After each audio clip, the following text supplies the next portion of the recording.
light of a substantive court order, officials of the EFCC are right now at the Abuja residence of the former governor of Kogi State, Yahaya Bello, and we can see just about a little bit of pandemonium going on there between the forces, what looks like a detachment of EFCC men and other arms of security laid siege at the former governor of Kogi, Yahaya Bello's residence. Some movements there by cars and all manner of vehicles. Earlier, we spoke with our correspondent Ferdinand Duroha, and it seems to be a developing story regarding that scenario. Of course, it looks like a bit of chaos and pandemonium going on our screens right now. The EFCC has barricaded off Yahaya Bello's residence. We're not sure who exactly is in this Hilux vehicle. I'm sure it will be revealed very soon. Angry shouts, not sure if it's supporters running off the operatives or if they are assisting them. This looks like an official car of some sort. Who is inside? We are not too sure as well, but we would assume that things are going smoothly as they try to get Yahaya Bello from his residence. These are live images right now from Abuja. The EFCC is present and has barricaded off the residence of former Kogi State Governor Yahaya Bello. Details will be emerging as exactly what the situation is and whether or not he is the one in the car and whether he is heading to EFCC offices as we would assume protocol would be. There seems to be some tear gas or terrible exhaust. It sounds like gunshots as well. We're hoping things stay safe, but it honestly looks like the chaos is ramping up. It is ramping up, and it's assuming a wider, not too comfortable dimension in that regard. Both roads or both thoroughfare has been cordoned off by the contingent of EFCC men at the moment. And a statement by the media office of former Governor Yahaya Bello, which says that despite a subsisting order of injunction granted on 9th February this year by the High Court of Justice Lokoja Division in a suit between the former governor and the EFCC, restraining the commission either by itself or its agents from harassing, arresting, detaining, or prosecuting Alhaji Yahaya Bello, pending the hearing and determination of a substantive fundamental rights enforcement action. Now, well, if anything, going by what we're seeing right now, the EFCC action is not going by that court injunction so far. The FCC was also duly served with that order on the 12th of February this year, and on the 26th of February 2024, which it filed that appeal. The FCC versus Alhaji Yahaya Bello against the said order to the Court of Appeal Abuja Division. The appeal was also accompanied by a motion for stay of execution of the order of the High Court, which the Court of Appeal adjourned for hearing till the 22nd day of April 2024. And of course, you want to say? Yes, and it is, once again, you're watching Newsday. We are tuned in live to scenes from Abuja outside of former Kogi Governor Yahaya Bello. The EFCC has barricaded themselves.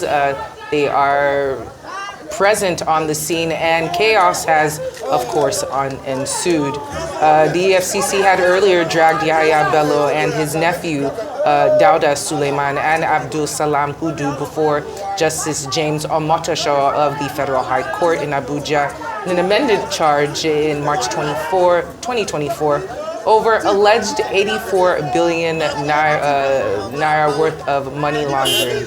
Well, it seems the EFCC has been very busy in the last couple of days. apprehending individuals well known within our society. Yahaya Bello is now the focus of this particular situation.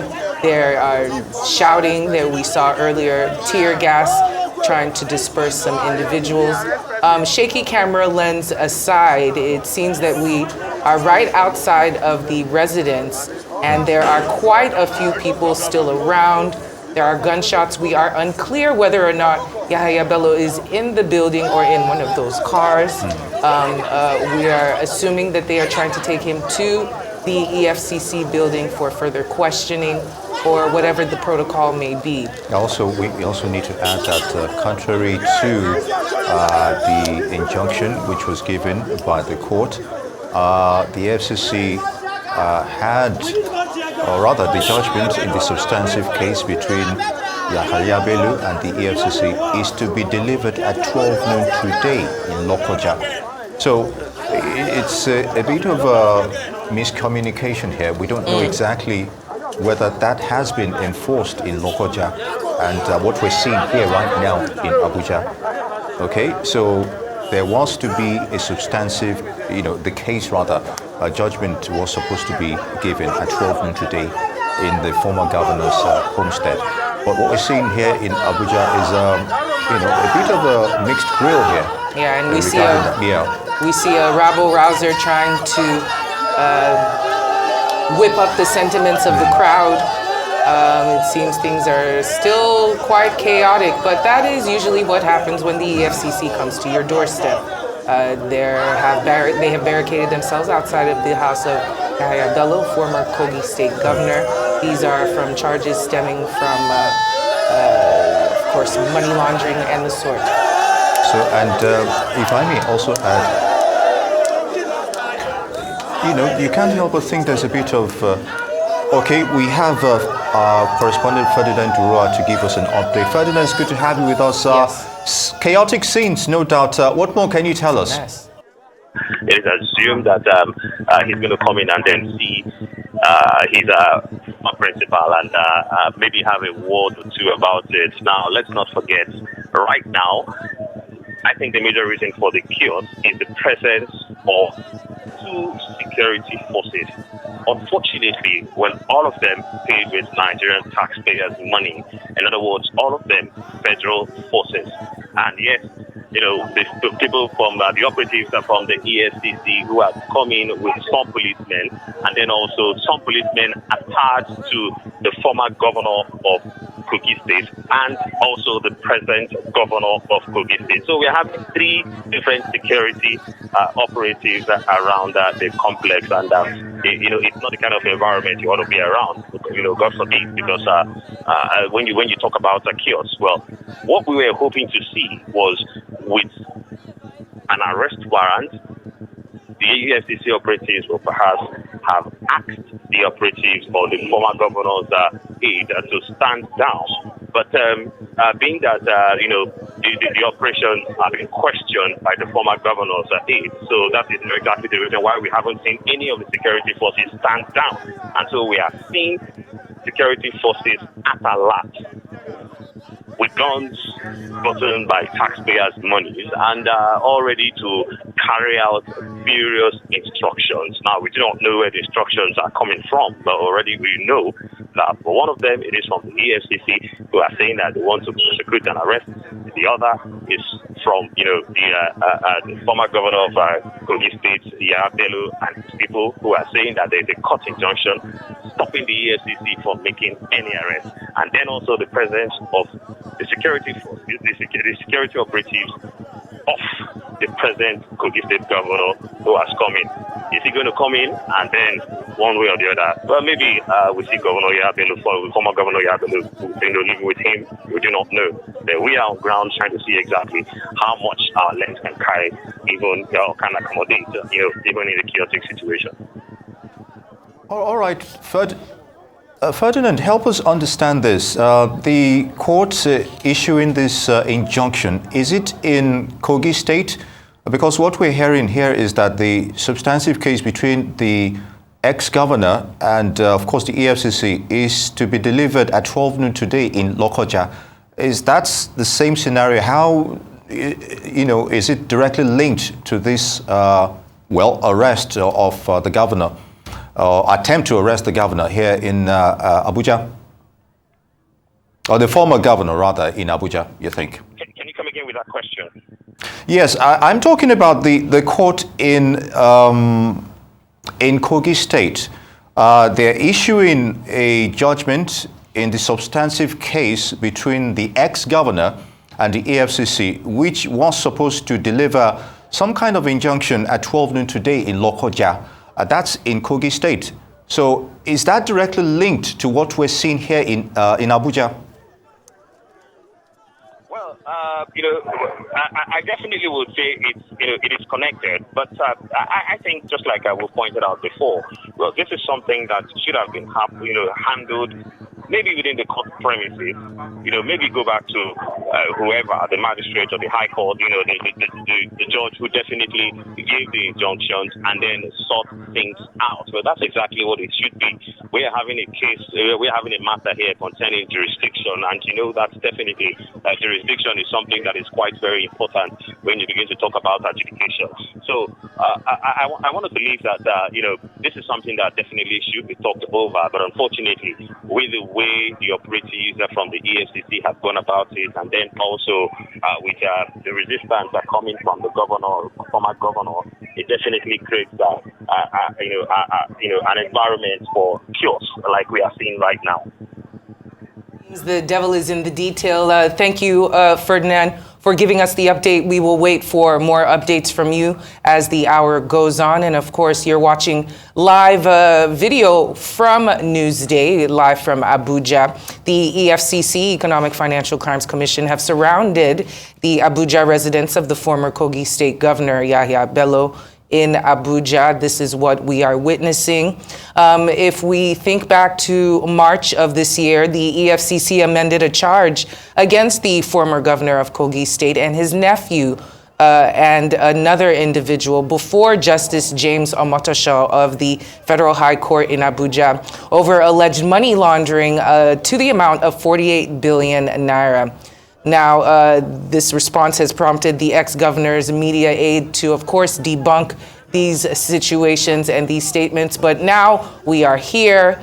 The operatives are outside of the building. Just as Ferdinand said, there are 3 different security bodies that are present on ground right now, which obviously is a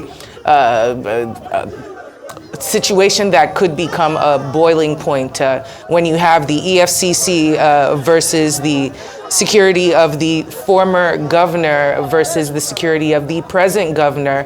And in a situation like this, things could go wrong very fast. It's a bit of a mixed grill. And when you look at it, the issue of, jurisdiction regarding what we also discussed with Ferdinand regarding the court actually, outside of the sphere of the current scenario where it's been taking place, talking about the court issuing its own injunction in Kogi State, where the former governor once held sway.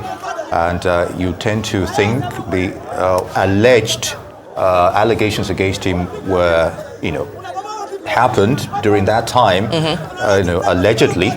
So in that region, and as it relates to what we're seeing here is hopefully what we'll get a clarification regarding that. And of course, as you mentioned, 3 agencies. Is it those trying to prevent the arrest, or those trying to aid the arrest? Aid the arrest. 2 against 1. But what we can see right now is quite concerning, not just for the accused, but residents of that region. Exactly.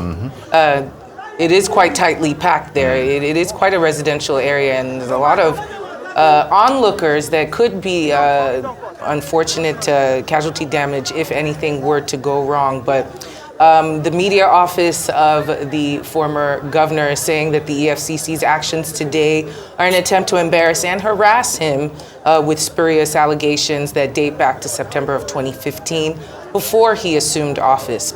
The ex-governor's media aide further claimed that the EFCC was being used as a tool for settling scores by desperate politicians, compromising integrity and Nigeria's image regarding the rule of law. Now, prior to all of this, the EFCC had arraigned Yahaya Bello's nephew, Ali Bello, for alleged money laundering involving 10 billion naira belonging to the Kogi state government. We are still unclear as to the reasons for this raid. Ni had earlier been talking about the jurisdiction, him being served in Lokoja versus Abuja. Our correspondent Ferdinand Duroha is around, and he will be giving us updates as the situation unfolds. But we will be taking a very short break right now. Do stay tuned to Newsday as we watch as these live events unfold.